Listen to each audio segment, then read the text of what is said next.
My name is Dr. Saeed Khader. I'm consultant endocrinologist at Al Habib Medical Group, Ulayya, Riyadh, Kingdom of Saudi Arabia.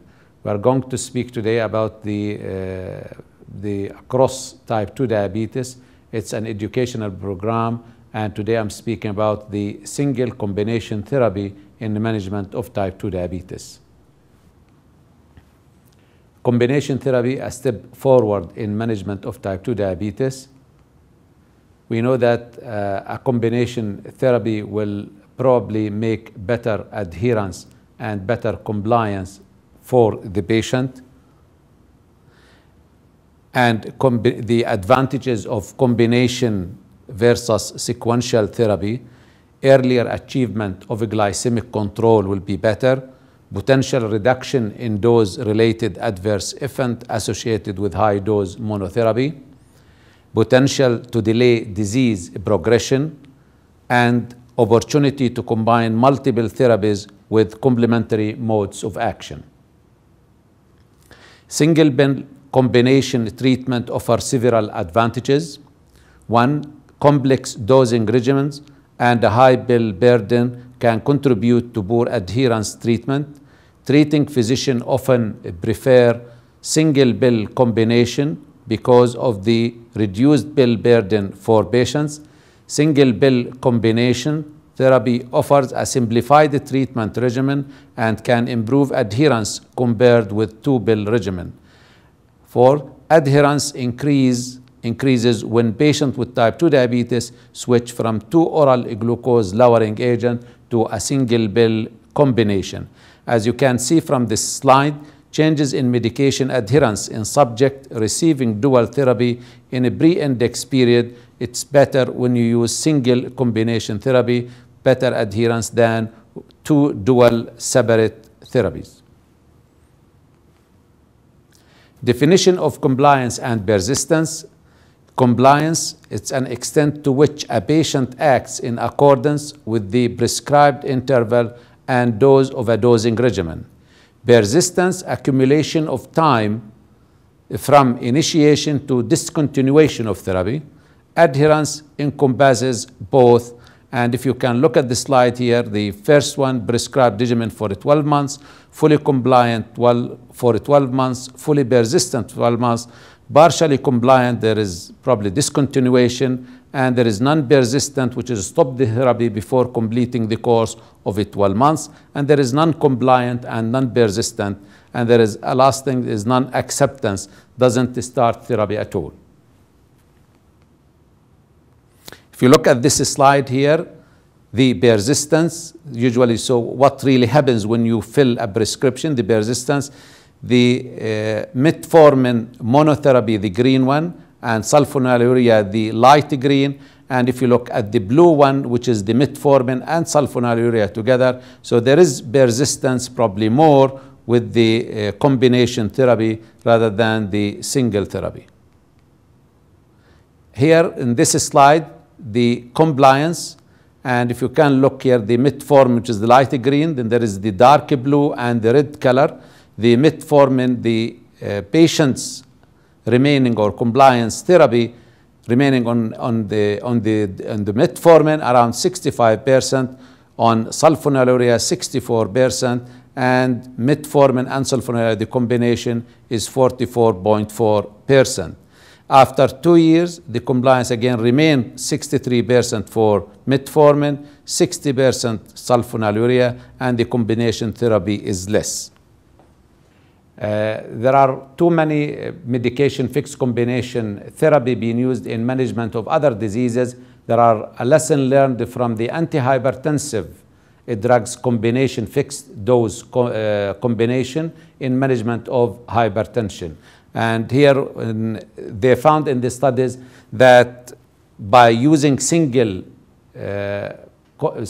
fixed combination therapy, single pill combination therapy in hypertensive management, there was better compliance, and we achieved the target of lowering the blood pressure when you use combination therapy. So from this slides, if you look here, patients' blood pressure control, there was more than 42%, higher than 80% of them achieved target, and medium compliance here 33%, and when we use dual therapy is low.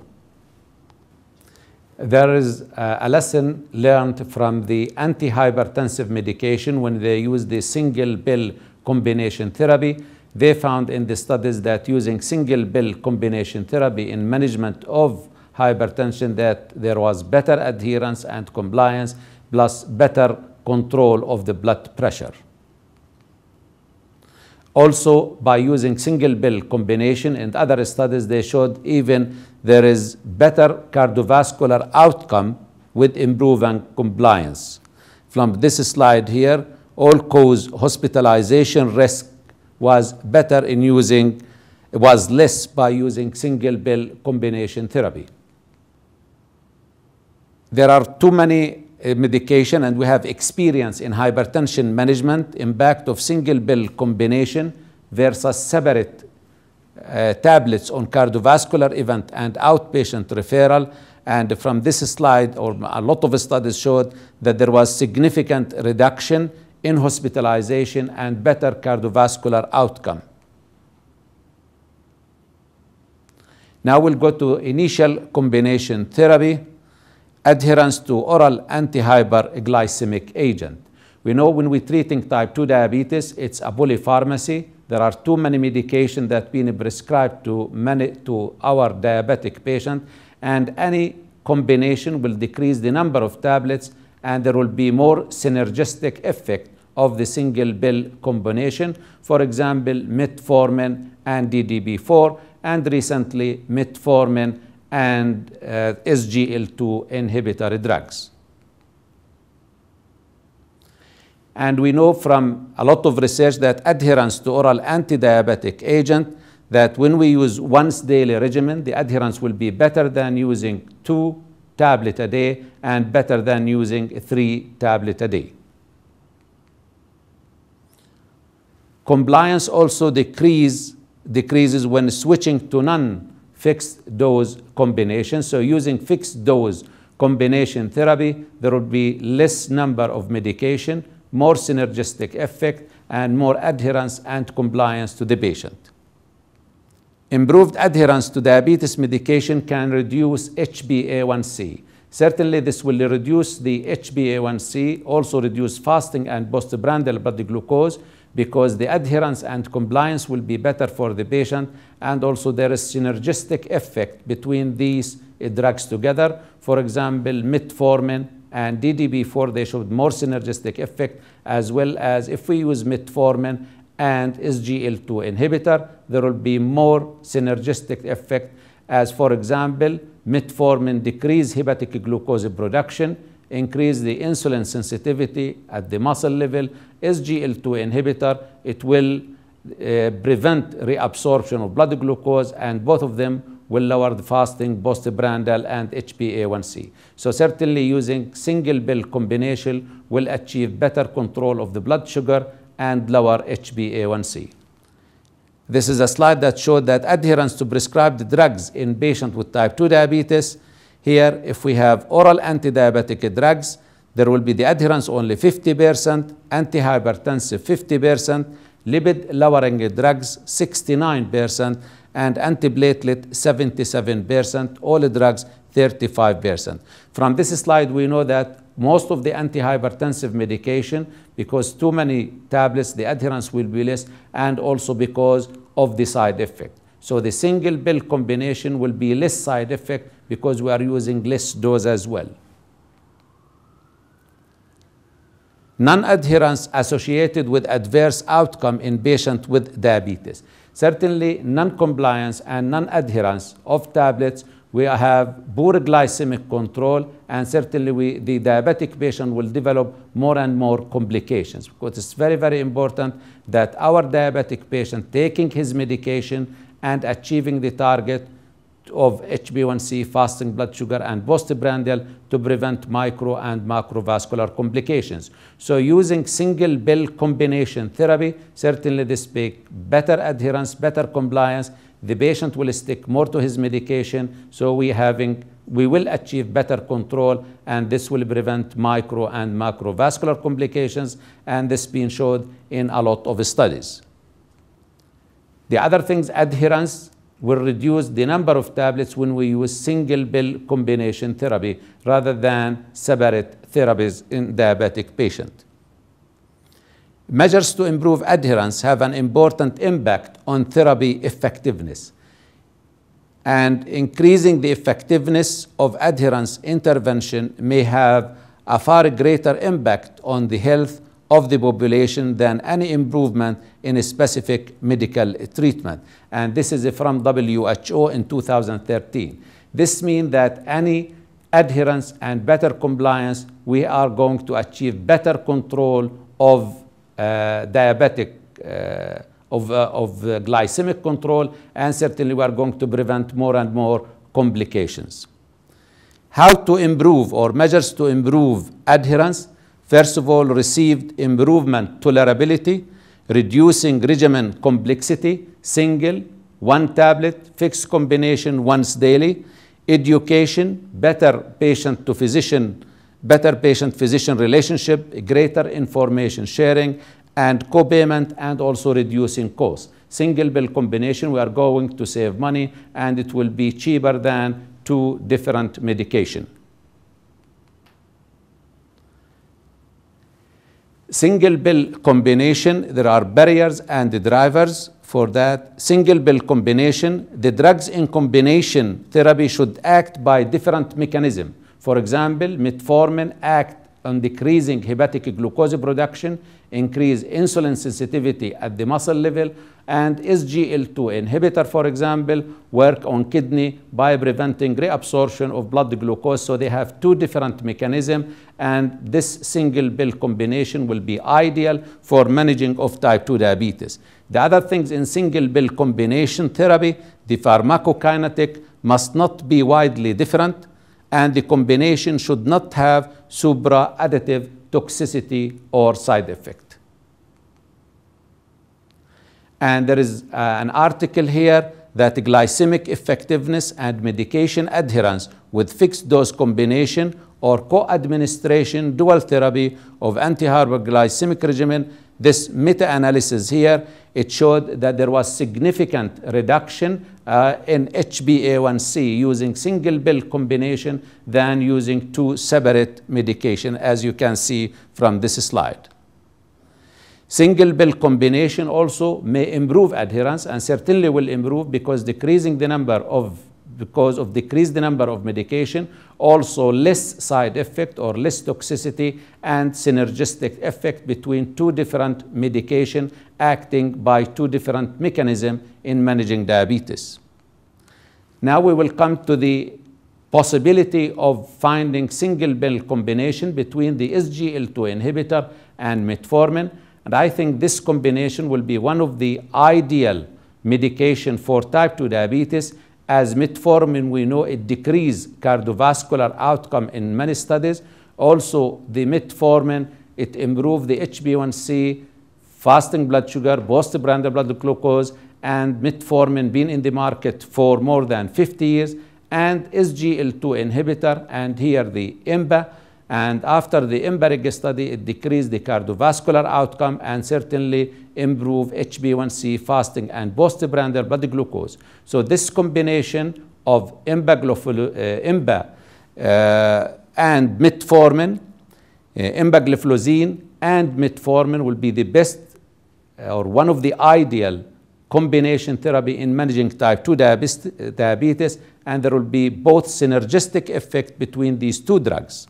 And there are too many studies that showed after the IMBA is the SGLT2 inhibitor decrease all-cause mortality, decrease cardiovascular disease outcome as well. In addition, that metformin certainly decrease cardiovascular outcome, as I mentioned, and will be better adherence and better compliance when we combine these two medications together. There will be a combination of 5 milligram and 850 milligram, 5 milligram IMBA, 850 milligram of metformin, and there will be also another pill, 12.5 milligram IMBA and 850 milligram of metformin, also 1000 milligram metformin. The empagliflozin and metformin fixed dose combination, as I said, this will be an ideal drug, that there will be two different antihypertensive, anti-hyperglycemic medication products with different mechanism of action to improve glycemic control, as I mentioned earlier, in type 2 diabetes. There is studies here, the empagliflozin twice daily versus once daily as add-on to metformin in patients with type 2 diabetes. From the slide here, we can see that there is significant reduction when we use the fixed combination than using two separate medication. The EMBA and metformin, 12.5 EMBA and metformin 1000 milligram twice daily, there was a reduction of more than 8.3% in the HbA1c comparing to placebo, and there is the EMBA 10 single dose or only and metformin separate, the reduction was 0.64. So certainly single pill combination of EMBA and metformin is superior to two different medication.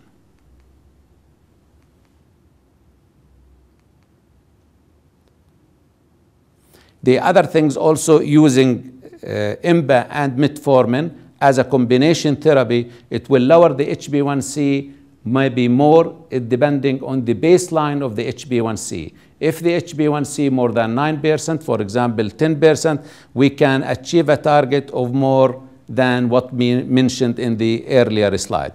The other things also, we know that the SGL2 inhibitor and here EMBA and metformin, both of them can decrease body weight. And from this slide, we can see here that there is a reduction of around 3.2 kilogram using EMBA 12.5 milligram combined with metformin 1000 milligram to be given twice daily, better than placebo.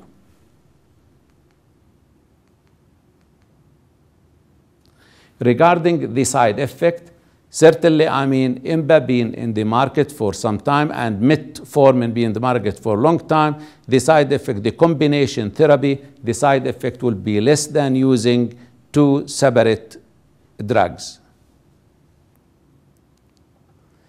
The initial combination of EMBA and metformin in patient type 2 diabetes, there was a study, and here in this study here, the metformin is recommended, as we know, as first line for patients with type 2 diabetes, but due to synergistic effect and complementary mechanism of action of different, the SGL2 inhibitor and metformin, that's why this is the best combination, as we mentioned, in treating hyperglycemia and in decreasing weight.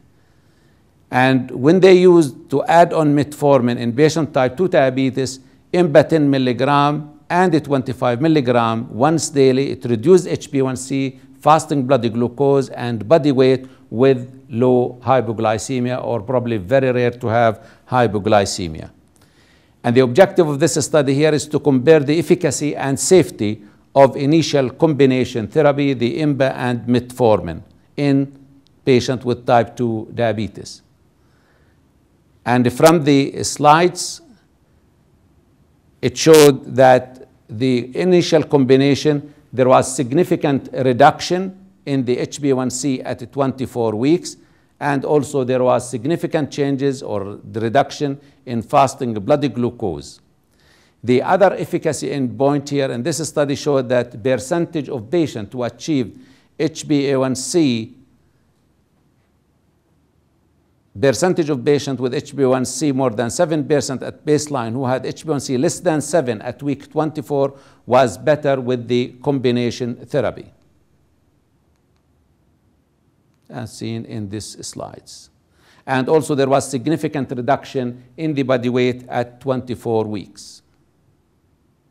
So in summary, I can say that single pill combination of metformin and EMBA will be an ideal drug for managing type 2 diabetes because there will be synergistic effect between both of them. Metformin acts differently from SGL2 inhibitor. SGL2 inhibitor, as I mentioned earlier, it will prevent reabsorption of blood glucose. It decreases HbA1c, fasting, and postprandial blood glucose. Also, it will decrease body weight between 2.5 to 3.5 kilogram. In addition, that metformin is a well-known drug and been in the market for a long time. It's a safe drug acting by decreased hepatic glucose production, increase insulin sensitivity, and best combination to be in between the INBA and metformin to achieve better glycemic control and decrease body weight.